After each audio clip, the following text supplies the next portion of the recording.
Habang nasa Kamara, si dating Pangulong Rodrigo Duterte humarap naman sa Senado ang anak niyang si Vice President Sara Duterte. Umaasa ang bise na maibabalik ang hiling nilang higit 2 bilyong pisong pondo para sa susunod na taon. Narito ang report ni Mean Los Baños.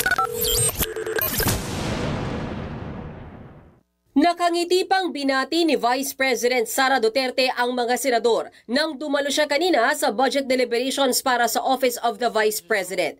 Simula pa lang ng diskusyon sa budget, agad humirit si Senator Bato de la Rosa na kilalang kaalyado ng pamilya Duterte. I hereby move for the approval of the OVP budget.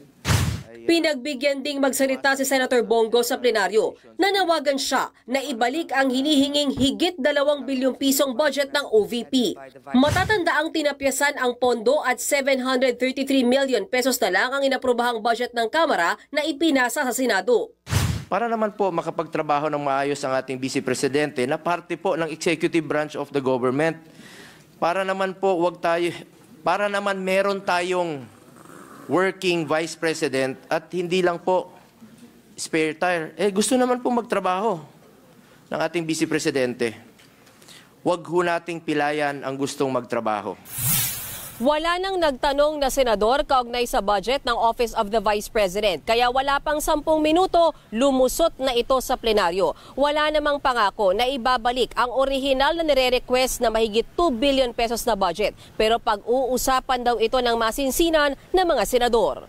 Ayon kay VP Sara, sakaling tuluyang gawing 733 million pesos na lang ang pondo ng OVP, may humigit kumulang 200 na empleyado ang mawawalan ng trabaho at maapektuhan ang pagbibigay nila ng serbisyo. Yes, ma'am, the closure of satellite offices is a possibility depending on the budget that we get.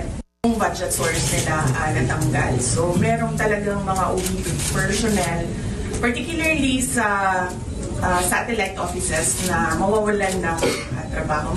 Samantala, ayon din sa bise, hindi niya pa nakakausap ang ama sa pagharap nito sa Quadcom hearing. Hindi pa rin daw siya nakakapanood ng hearing. You'll see, maganda yung data ko. Ubus na ata yung data ko. Sa kabila niyan, hindi na raw umaasa ang bise na magiging patas ang Kamara sa kanyang ama. Nagbabalita mula sa Frontline, Mean Los Baños, News 5.